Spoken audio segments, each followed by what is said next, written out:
always thought turning 38 wasn't that big of a milestone, but maybe for my husband, Ethan, and my best friend Lauren, this was the perfect moment to drop the curtain on a show they'd been performing for an entire year. The birthday party was held at Maison Fleur, a French restaurant in downtown Portland. Soft golden lights, violin music drifting from the corner of the room, and one familiar face after another wishing me well. All arranged by Lauren as a big surprise. She smiled brightly when I walked in, hugged me like she was still the same best friend who once held me while I cried the night my mother died. Ethan stood beside her, handsome as ever, wearing the suit I picked out for him last Christmas. He wrapped his arm around my shoulders and whispered, "Tonight is all yours." I thought maybe he was gearing up for another emotional speech like he did every year. Something like, "Maya is the light of my life," or, "I can't imagine this world without you." I was used to those words. But tonight, his voice had a completely different tone. He raised his glass from the center of the room, his smile sweeping across the crowd. "Before we all raise a glass to celebrate Maya," he said, "there's something I want to share." I held my crystal glass, smiling, waiting, until I saw where his eyes went. Not toward me, toward Lauren. She stepped forward, the lights catching the green silk dress I had suggested she wear just weeks ago. Her eyes didn't avoid mine. In fact, they held a cold sense of triumph. Ethan took a breath and said clearly, "Maya, you've been an important part of my life, but sometimes love shows up in the most unexpected places." My chest tightened, the murmurs started, then Lauren spoke, softly, like she was telling a sweet little story over afternoon tea. "We didn't want things to happen this way, but we're in love, and we want to live honestly with our feelings." There was no clinking of glasses. The room sank into a kind of silence I had never felt before, one that choked the air out of me. Lauren looked at me, waiting for a reaction. Maybe she expected me to scream or burst into tears, but I simply touched the sapphire bracelet Ethan had given me on our 5th anniversary, then slowly unfastened it. I placed it on the table, right beside the chocolate mousse cake Lauren said would make Maya cry from joy. I met Ethan's gaze without flinching. "You picked my favorite restaurant, my birthday, and the woman I once called a sister to stage this little show? I'll give you this, you've still got style." Lauren opened her mouth, but I raised a hand to stop her. "You wore the dress I suggested, chose the place I love, and invited the people I trusted most to witness your betrayal. I hope it lived up to everything you pictured in your head." Then I turned to Ethan, my voice colder than a January night. "And you? I don't need another word from a man who chooses this way to leave a marriage." I grabbed my purse and walked toward the door. Each step felt heavy as lead, but I held my head high. Just as I touched the glass door, a young server approached timidly. "I'm sorry, Miss Maya. I probably shouldn't say this, but they came here together a lot over the past year. Always said it was for a private work meeting." I offered a small smile, not of surprise but of quiet recognition. "Thank you," I said, my voice low and firm. "You're not the first to choose the right side." I pushed the door open and stepped out. Nighttime in Portland was cold and blurry, but I knew one thing for sure. Their show had ended, and mine had just begun. After that birthday night, I vanished. Not in a dramatic finding myself in the mountains kind of way. To the people who thought they knew me, I had vanished completely. I filed for a 3-week leave at Martin & Roches, the law firm, citing personal time off, and moved out of the house filled with too many memories. I rented a small apartment in the Alberta Arts District, using my mother's maiden name, Maya Callahan, to make sure no one could track me down. I cut every connection, social media, the friend group, even the yoga class I went to every Friday. The old phone stayed powered off, flooded with messages full of concern, confusion, pity. I left every message unanswered. Comfort wouldn't help me. Clarity and precision would. Inside my 500-square-foot apartment, I built myself a trench. A desk by the window, my encrypted personal computer running the same software I once used for high-profile clients, and a whiteboard filled with red marker notes, my way of stitching together every piece of the deception they had orchestrated. By day I showed up at work on time. No complaints, no slips, no signs of emotion. Everyone knew about the party, but my silence scared them more than any outburst ever could. Co-workers avoided my gaze. They didn't know what to say to a woman betrayed by her husband and best friend, in front of dozens of witnesses. At night, I dug deeper. Ethan's laptop, the MacBook I helped him upgrade, still had files syncing to iCloud. He used to say, "You've always been better with tech than me." Ironic. I searched through Ethan's work email, hidden folders, conversations between him and Lauren they thought were deleted. Some of it was encrypted but protected by a password that was, of all things, my birthday. One message made my heart stop. Lauren. Has she started suspecting anything yet? Ethan. Maya has no idea. She always trusts people. Don't worry, she's not the type to seek revenge. I read it again and again, as if it were the mission statement for the plan I was about to launch. A wildly inaccurate assumption. I downloaded Ethan's entire financial history, his recent investments, property deals that didn't have my name on them, hidden accounts never mentioned in our marriage.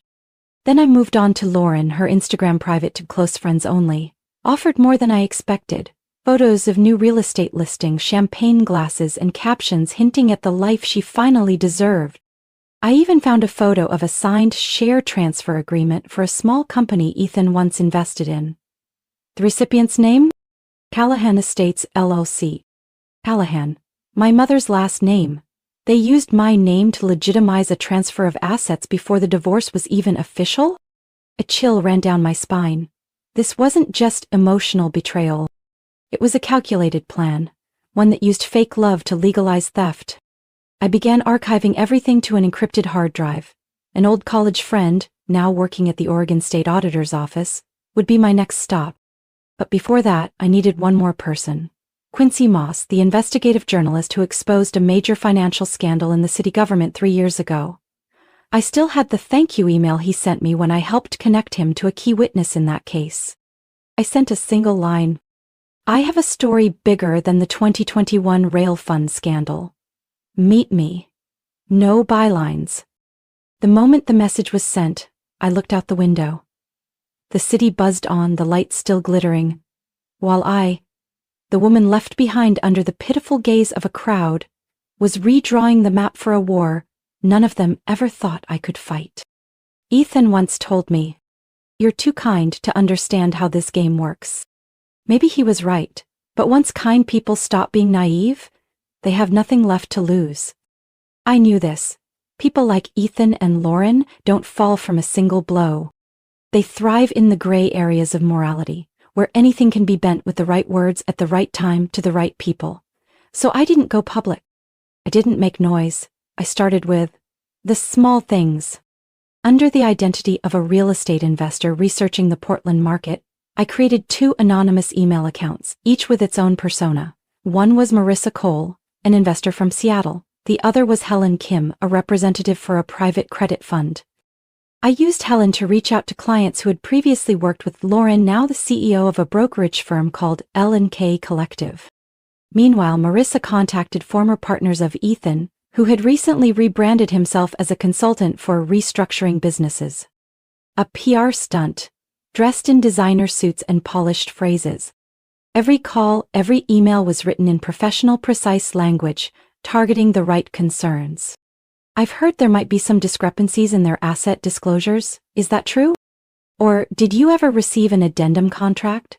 A few clients mentioned their information didn't match the official paperwork. I never pushed, I only suggested. And let suspicion take root, and doubt, when planted enough, becomes the seed of something far more dangerous: mistrust. At the same time, I began selectively submitting documents to the appropriate channels. Undisclosed investment activity from Ethan's fund? Sent to the Oregon State Securities Commission.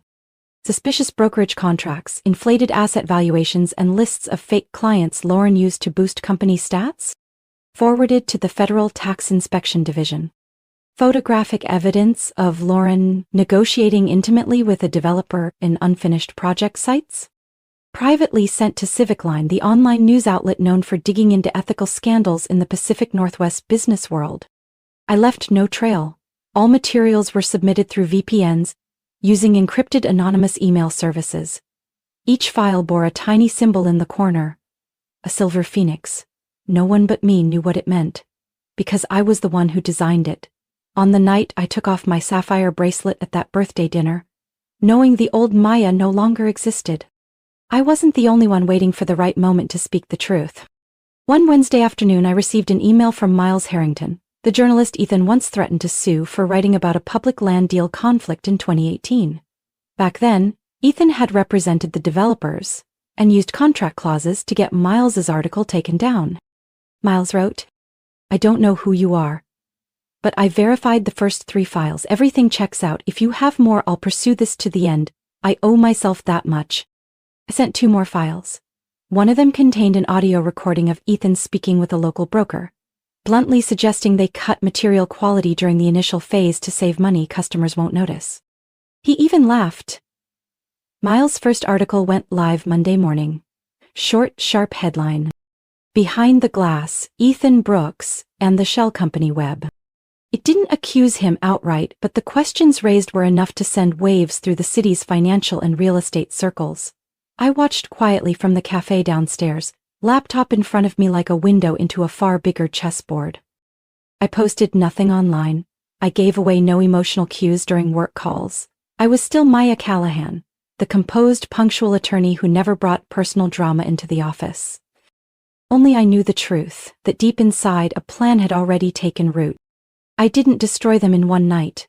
I let them walk, step by step, into the trap they built with their own hands, sinking deeper with every move.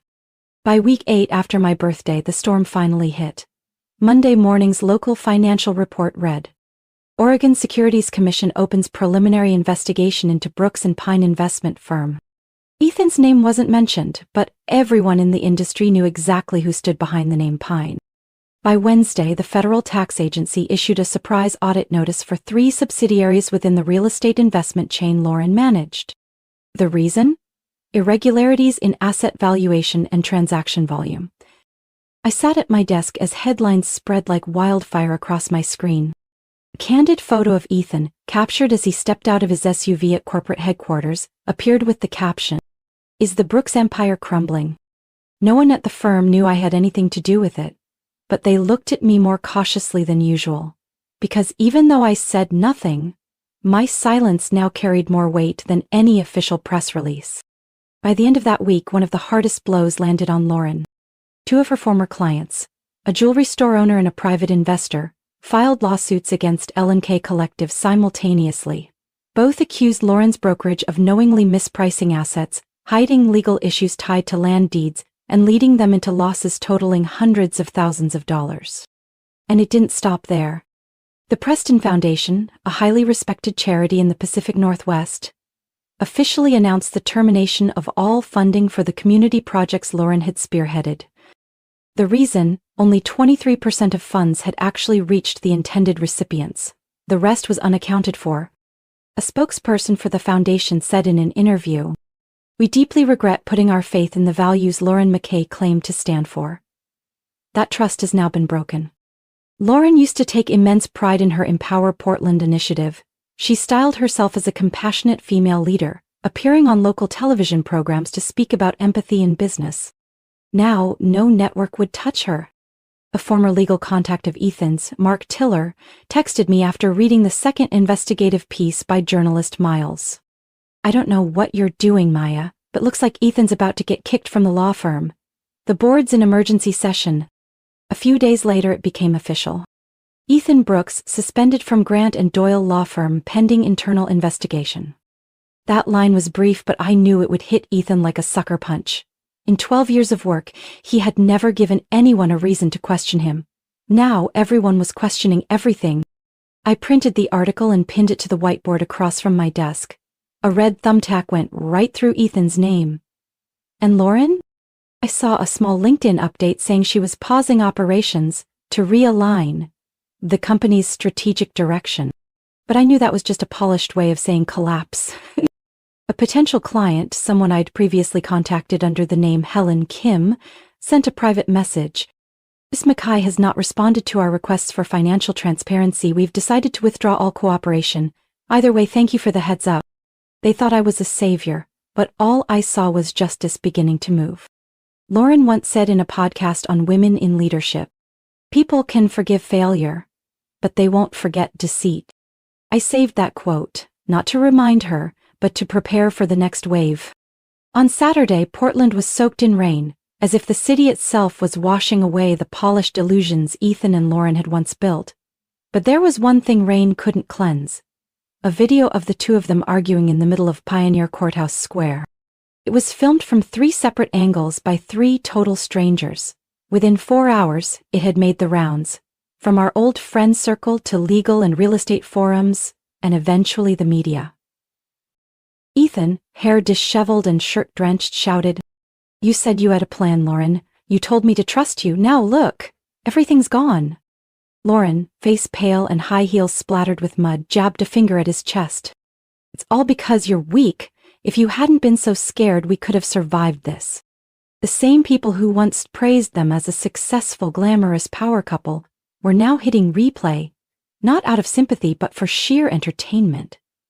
The video, titled "When Power Collapses, Portland's Power Couple Falls from Grace," was even used in a marketing seminar as a prime example of self-inflicted brand destruction. Then came the cascade. Lauren's company accounts were frozen by the bank under request from the tax bureau. Brokerage contracts were terminated en masse. Ethan was summoned by the Bar Ethics Committee, and his asset declarations landed in the hands of an independent audit firm. Ironically, one of their senior advisors was an old classmate of mine from Yale. The message I received from her contained only 3 words: "She's the worst." 1 week later, Ethan's silver Porsche was towed in broad daylight. 3 days after that, the penthouse they once shared in the Pearl District was listed for sale at 20% below market value. They had no other options left. I didn't need to lift a finger. When the financial, legal, and media systems turn their backs, Ethan and Lauren are nothing more than 2 pawns turning on each other in a game that's already been flipped over. The final act that marked the end of their so-called love transcends circumstances illusion happened on a Thursday night at the Women Rising Foundation fundraising gala. Lauren still showed up, trying to look composed in an old sequin dress, reportedly borrowed. Her face was heavily made up, but it couldn't hide the dark circles under her eyes. A few people greeted her politely but quickly moved on. Lauren's mother, Nancy McKay, was the evening's guest of honor. When she stepped onto the stage to speak, she paused right in front of the microphone, eyes locking on her daughter seated in the second row. She spoke, voice weary.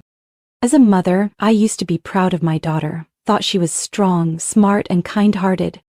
But today, I owe you all an apology, because I failed to teach my child the difference between true reputation and the trust others place in you." Lauren froze. I watched from afar, no need to get closer, because the event's live broadcast caught every detail: lips pressed tight, eyes glistening, both hands clenched into her dress. That night, Lauren didn't stay for the dinner. She left before the program ended. No goodbyes, no pleasantries. The next day, I receive an anonymous message, just a link to a private forum focused on public figures in law and finance. The latest thread: Maya Callahan, the quiet woman who was never weak. I watched from a distance as their final facade collapsed. Their love, just a glitter-dusted mask. And when the storm came, what showed beneath was cracks, calculation, and the fear of facing themselves. I was reading an internal SEC bulletin when the doorbell rang at 10:17 p.m. The security camera lit up with the face I hadn't seen in person in over half a year. Ethan. Unshaven, hollow-cheeked, eyes shadowed, clutching a crumpled coat. He lingered at the door, then knocked again, so softly it barely made a sound, like he was afraid I might disappear if he made too much noise. I let him wait exactly 3 minutes, 1 minute for each year he and Lauren had betrayed me in secret. Then I pressed the button to unlock the door. Ethan stepped into the penthouse, now fully under my name, the same one we chose together when I turned 30. But everything inside had changed. New sofa, walls repainted in cold ash gray, abstract prints replacing our old wedding photos. Ethan looked lost, like an uninvited guest. The place looks really different. My head tilted more out of curiosity than compassion.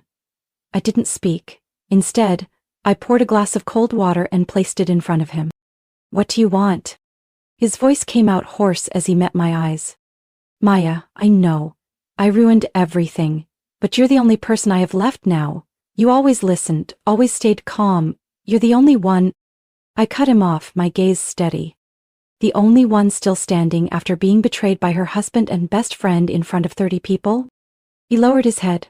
The man standing in front of me no longer resembled the one who once raised a glass at my birthday party and declared he'd found true love. I didn't come to defend myself. I just wanted to say I'm sorry. I sat down, legs crossed, spine straight.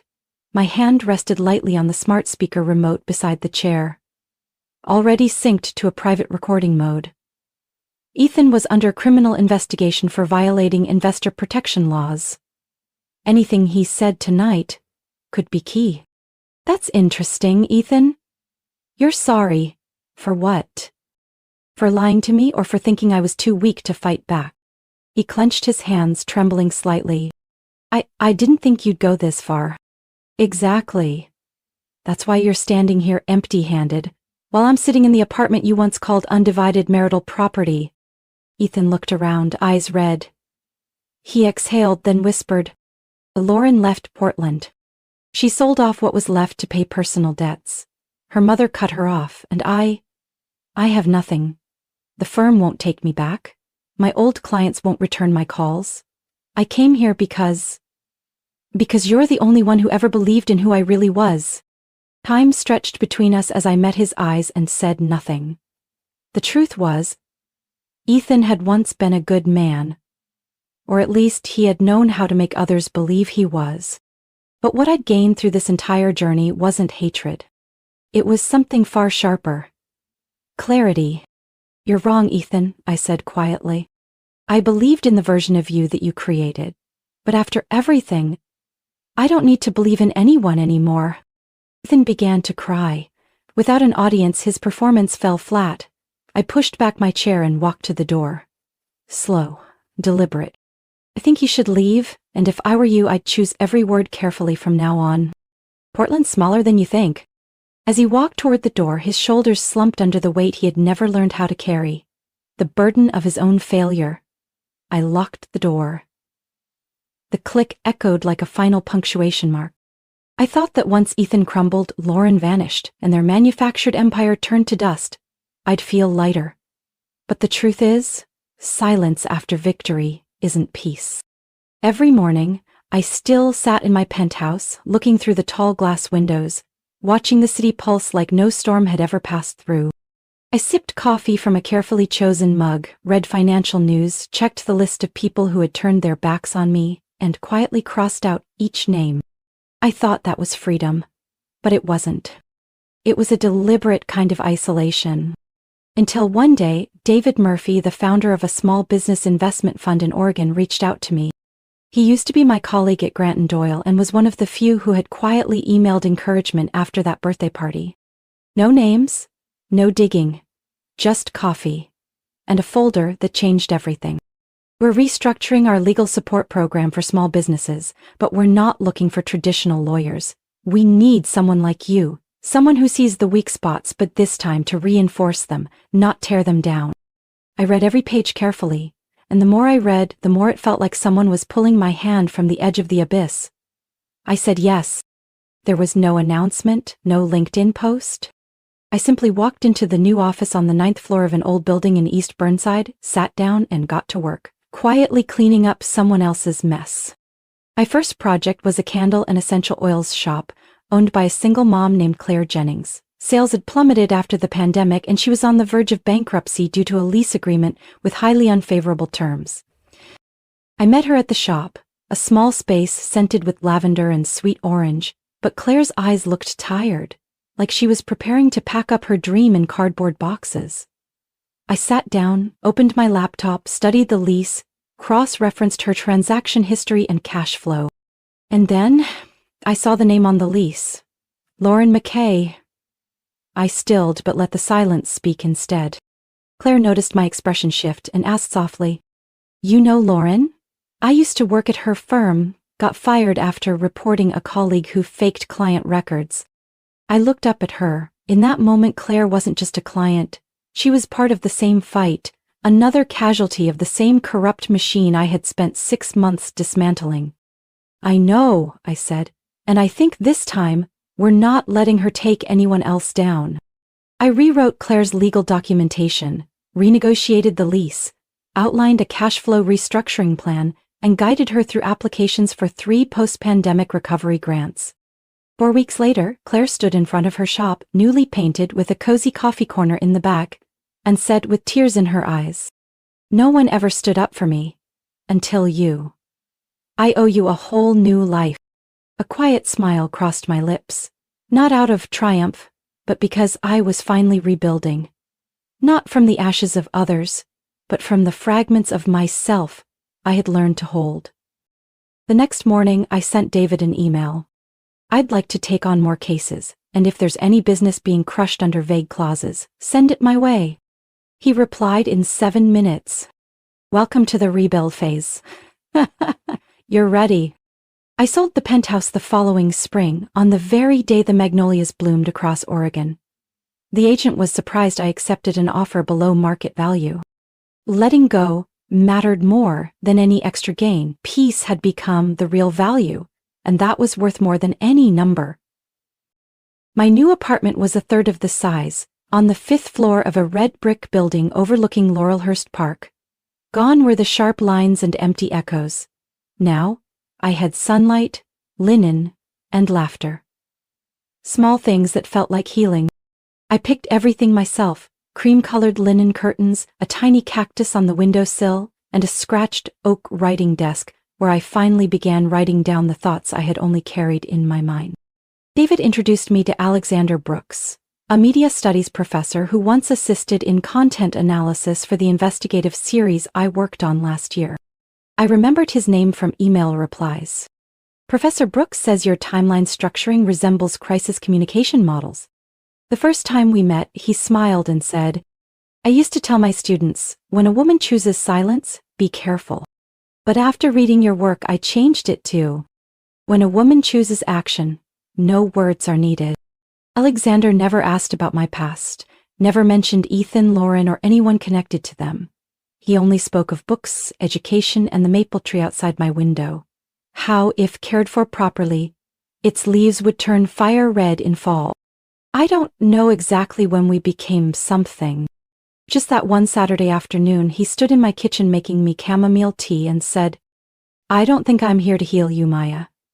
I just want to be the person beside you when peace returns." And I said yes, not because I needed someone to fill a space, but because I wanted to learn how to live without guarding every inch of myself. On my 42nd birthday, I didn't throw a party. Forget the flowers and sweet words. All I longed for was stillness, a window view, quiet jazz, and a glass of wine that didn't ask for anything back. Alexander sat beside me, reading the final chapter of the novel he always said was too beautiful to rush. I was folding a napkin when my phone buzzed. A message from an unknown number, but I knew immediately who it was. "Lauren, you won, but I hope you learned your lesson too." I read it again and again, and only felt pity for a woman who still believed every game only had 2 outcomes: win or lose. I replied with one line. "I learned what you never understood. Self-respect isn't something you can borrow." Then I turned off my phone. That summer, I agreed to mentor a program for female-led startups in Portland. Not to teach them revenge, but to teach them how to protect themselves, with knowledge, clear contracts, preparation, and the right kind of trust. One of the women I mentored was Naomi, 26, who had lost her entire investment because she didn't read the exclusivity clause. One afternoon, she asked me, "Have you ever been betrayed? Like so deeply you stopped trusting anyone?" I smiled, not out of certainty, but reflection. Words could wait. Then I told her the story of a woman who once stood up in a black dress at a birthday party, unclasped a sapphire bracelet, and walked away from a life that thought it couldn't exist without her. Naomi sat quietly for a while and then whispered, "I think I understand." And I believed she did. Because the deepest lessons aren't always in what we say, they're in how we live. After everything breaks. Maya's story isn't just about reclaiming justice after brutal betrayal. It's proof that clarity and quiet strength can reshape an entire life. In the real world, no one escapes hurt or failure. But what we choose next, whether to collapse or rebuild, is what defines our true worth. Maya chose not to stop at revenge. She used the very strength others underestimated to write a new chapter, calm, grounded, and free from the chains of her past. What do you think of Maya's journey? Did she go too far, or was it exactly what she needed to reclaim herself? Share your thoughts in the comments, and don't forget to follow the channel for more powerful family stories to come.